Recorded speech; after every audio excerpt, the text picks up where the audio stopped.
Hello, and welcome back to another episode of my reading comic series. This is Sean, one half of Sean and Kira, and this time we're taking a look at Star Wars #1, which was released by Marvel Comics in 1977, the year of the release of the first Star Wars film. And the version that we're looking at here is online. It's from the Amazon Kindle site, formerly Comixology. And the reason we're looking at this, I no longer have my original copy of this. And I like this version. This is, by the way, let me flip back. This is from Marvel Epic Collection, Star Wars, the original Marvel years. And the reason I chose this is because it has the original color. It's not the color redo, sort of the airbrushed or computerized looking color that you see in some later reissues of these. But this has what looks to be like the original coloring as I remember it as a kid. In particular, that green Darth Vader head on the cover. So let's start with the cover. So, great cover. So the artist is Howard Chaykin. Howard Chaykin apparently was requested to be the artist by George Lucas when he approached Marvel to do an adaptation. And this came out, so the cover date is July. And as anybody who has collected comics or collected comics knows, that the cover date was usually a few months, dated a few months ahead of what the actual date was that you would be holding the comic in your hand. And I think this was all about, the date was more about for comic book stores and distributors and so forth. Had something to do with a sell-by date, or how late they could return them for credit or something like that. I'm not sure, actually. I'll have to check into that. I might just be making that up. But it certainly wasn't the actual date that it would have been released. This was released in April of 1977, which is probably when I bought it. And the movie came out in May of 1977, and that makes kind of sense. That makes sense to me because I remember reading this and looking at it before seeing the movie. And as we're looking at the cover here, we can see lots of differences for those who are familiar with the movie. There's lots of things that we recognize there. That's obviously Darth Vader, and there's Luke, and there's Ben Kenobi, and that's, it's got to be Princess Leia. And so that must be Han Solo. And, we have an X-Wing back here and a TIE fighter. And that's, there's the Death Star. Everything is sort of iconic enough where we can recognize things, but everything is also a little bit off. So for instance, the green Darth Vader head, and it's not his helmet, and the face mask is not completely done to model. I remember as a kid, I drew Darth Vader's mask and his helmet so many times that I had every detail, every contour of the thing down, committed to memory. And I know this isn't right. The face grill is off. Aside from the coloring, he wasn't green. but it's still a pretty cool drawing. It's a pretty cool cover drawing all around. Um, the the design and the layout and everything, it works. I mean, these lightsabers sending your eye up in these two different directions like this, everything just sort of coming back and centered on the Death Star and this group of figures. Um, Ben Kenobi, he looks pretty much like we remember him. He's not too far off from Sir Alec Guinness. Princess Leia, well, that doesn't really look like Carrie Fisher, and she's got red hair, and she seems to be in some sort of state of nirvana with her eyes closed. And I could, it's not really, it bears a resemblance to Harrison Ford, I guess, but he doesn't have his white shirt and his vest on, and we've got a pink laser gun there. And then there's Luke, who looks more like a cross between a rock star and a superhero. Doesn't really look like Mark Hamill.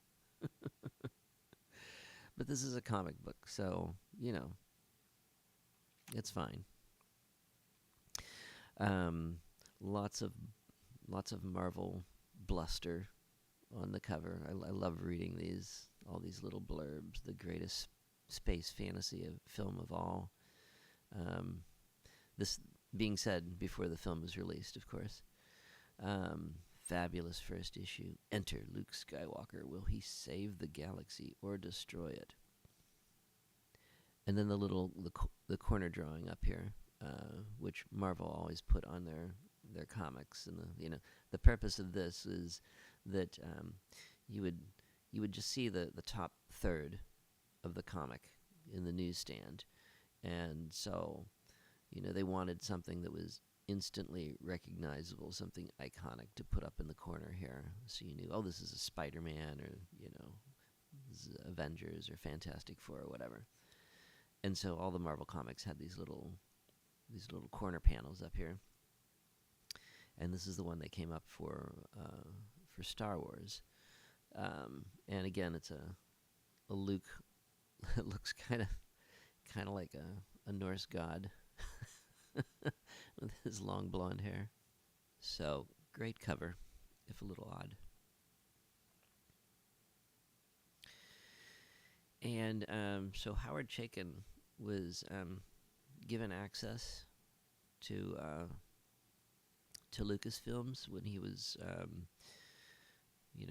starting work on drawing this. And as I said, the film hadn't been released yet. He didn't have the benefit of seeing I don't think he had the benefit of seeing the film. And so there's lots of things about this first issue, especially the original movie adaptation ran for 6 issues, after which Marvel continued the run for several years, kind of filling in stories in between each movie that came out. And but this first issue, so this is before the movie had been released, before anybody in the public had seen it, and so he had access to some artwork, and I guess some reference materials. But this first issue has a look to it that's different from the following, the 5 issues that follow. And according to the credits here, Howard Chaykin is the only artist. He'll be joined by other artists in the next 5 issues. And he's got a nice style. I think at the time, so I was 10, I guess. No, I was like 11 years old when this came out, when the movie came out. Maybe not quite 11. So it's kind of the perfect age for this movie, and an avid comic book reader anyway. And I remember looking at the artwork here and being a little less than impressed with it as a kid.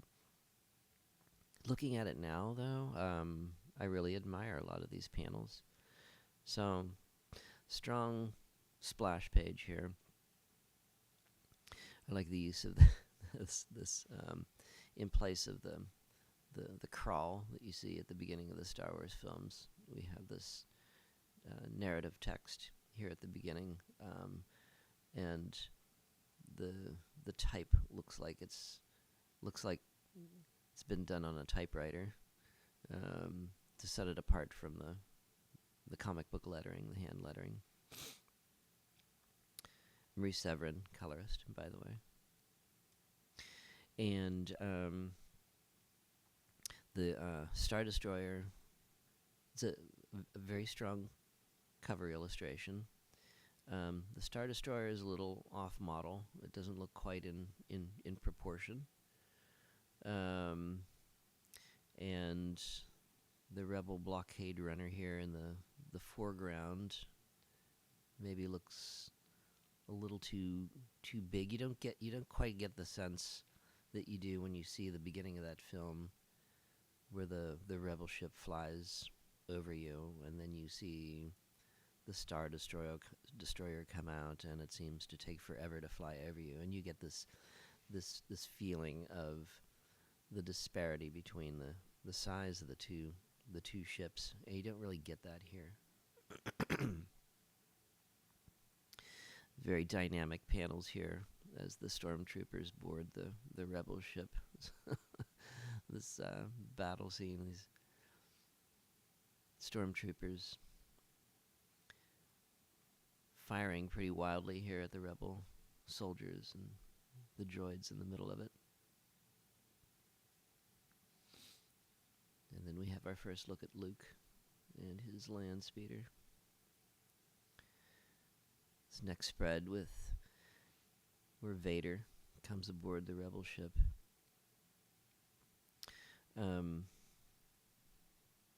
And we see the droids escaping into the escape pod, and Princess Leia's captured by the stormtroopers. His drawing of Princess Leia here is a little bit different than I remember from the film. She's got kind of a skin-tight outfit on here. She looks a little bit more like a superhero. And then here we see, so this was kind of cool. So, again, the movie hadn't been released yet, and we get here a scene on this page on the left that was cut out of the film, didn't make it into the film. And if the scene had been left in the film, this would have been our introduction to Biggs, the character Biggs, who is sort of like an older brother kind of character to Luke, who's come back to Tatooine. They're being reunited here in this sort of shop where Luke and his gang, his friends, hang out. And Biggs has been away. He's joined, he's joined the Navy, I guess, the fleet. And he's telling Luke that he's planning on jumping ship and joining the Rebel Alliance. And Luke is, thrilled to be hearing about all this. He's a country boy, and he's sort of getting news from the wider world. And in the film, we don't meet Biggs until the end of the film, before the battle of the Death Star. And Luke has joined the Rebel Alliance at that point, and he runs into Biggs as they're all getting ready to jump into their X-Wing fighters, and they have a little reunion there. But we don't know who he is up to that point, and the scene sort of sets him up. So, having read the comic, I already knew who Biggs was, and when I saw the film, it made a little bit more sense when he comes in at the end there. Here we have Leah being brought into Vader. The drawing of Vader's helmet is a little bit closer to what it actually looked like. Hi, Sean here, one half of Sean and Kiara. We are the co-creators of Lucy in the Sky, a graphic novel for middle grade readers published by First Second. Our second graphic novel, Rhiannon, will be out in October of 2025. If you like the things we do, please consider supporting us by becoming a paying member of our Patreon site for $4 a month.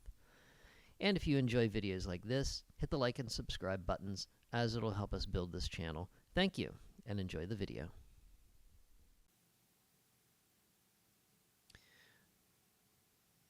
The droids on Tatooine being, well, R2 being captured by the Jawas, and more with the scene with Biggs. It's a nice profile of Luke.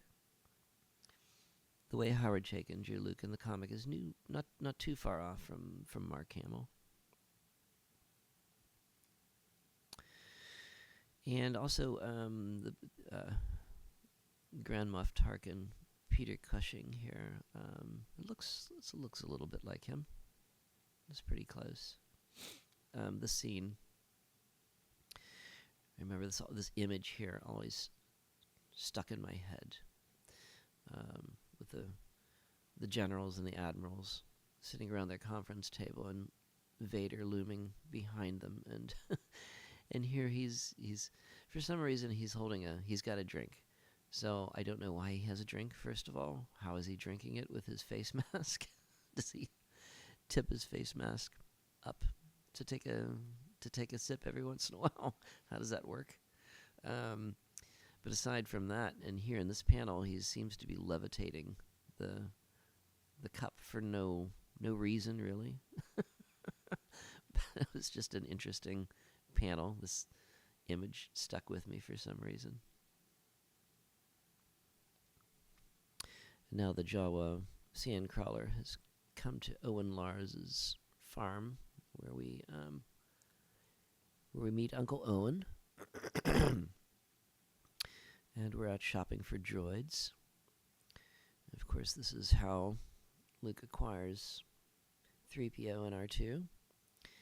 And the little word bubble of Jawa language here, it always makes me think whenever this is done in comics, and it's usually like, this is probably the only example of Jawa script that we get to see. And, the artist has to make up something, and it usually doesn't have a very authentic feel to it. I even like the odd-shaped word balloon, though, that is an attempt to give it the quality of the Jawa voice, I guess. Kind of an angry-looking Owen Lars here. Not exactly how his character was in the film. I think he is gruff, but he looks a little bit more fiery than he should be here. And we get just a little glimpse of Aunt Beru.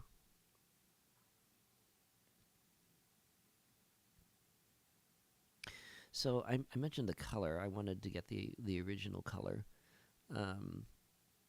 as it was, as close to how it would have looked in the print version.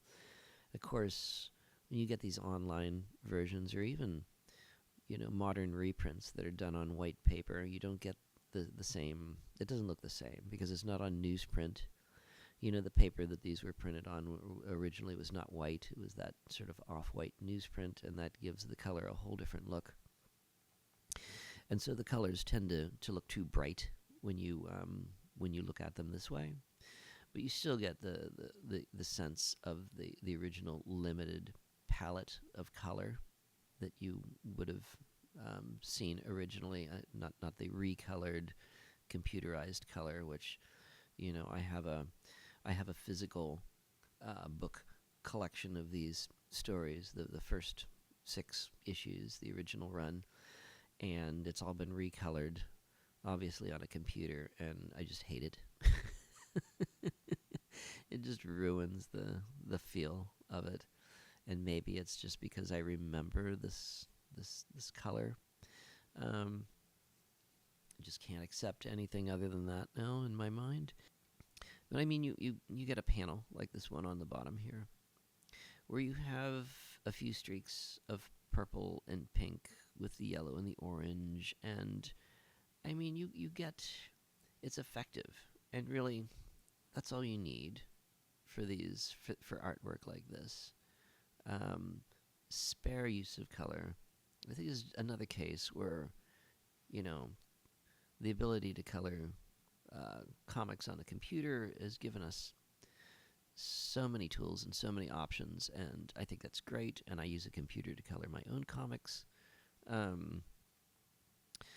But it just allowed people to go a little bit overboard and to make things a little bit fancier than they need to be. And I think that's the case when we see a lot of recolored comics from this era or before, an attempt to give them an updated look. The Sand People. This is close to what they look like. It's not bad. this panel of Luke's face, this close up of Luke, he looks about 20 years older, I think, than Mark Hamill did. It's a little bit, I don't know, not quite right. And now we come to the end of the first issue. We end on our cliffhanger with the Tusken Raider raising his weapon, about ready to strike Luke. And here we see the cover of the next issue. So we'll do the second issue next time. Okay, and thank you for joining me for this read of Star Wars #1.